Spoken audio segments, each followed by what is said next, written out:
पुढची एक मोठी बातमी आहे। अजित पवारांना देखील सावरकरांचे विचार मान्य करावेच लागतील।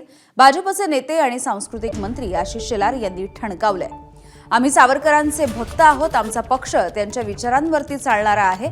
अजित पवार सोबत याल तर तुमच्या बरोबर, न याल तर तुमच्या शिवाय, असं देखील विधान आशिष शेलारांनी केलंय। रवींद्र चव्हाण साहेब म्हणालेच आहेत, आम्ही तर सावरकरांचे भक्त आहोत, सावरकरी विचारावर चालणारे लोक आहोत। त्यामुळे त्या ठिकाणी अजित पवारांच्या पक्षाला सुद्धा सावरकरांचे विचार मान्य करावेच लागतील।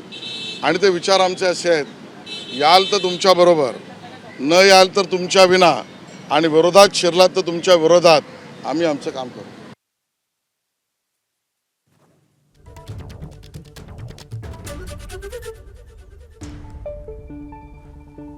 तर अजित पवारांना या सावरकरांचे विचार मान्य करावे लागतील अशा शब्दामध्ये सध्या आशिष शेलार यांनी काहीसं ठणकावलेलं आपण बघतो आहोत।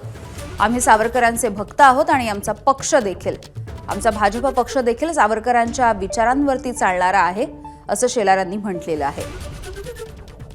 यासोबतच अजित पवार, जर तुम्ही आमच्या बरोबर असाल तर आम्हीही तुमच्या बरोबर असू, तुम्ही सोबत आला नाहीत तर आम्ही तुमच्या शिवाय असू, आणि तुम्ही जर विरोधात गेलात तर आम्ही विरोधामध्येच लढू, असं देखील शेलार म्हणाले।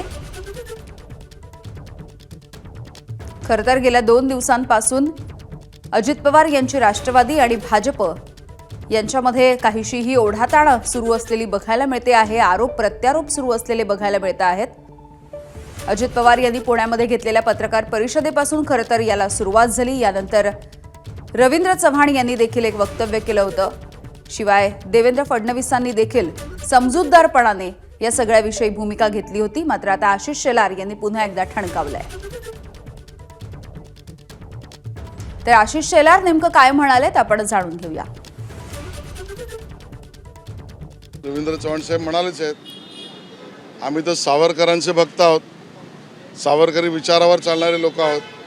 त्यामुळे त्या ठिकाणी अजित पवारांच्या पक्षाला सुद्धा सावरकरांचे विचार मान्य करावेच लागतील।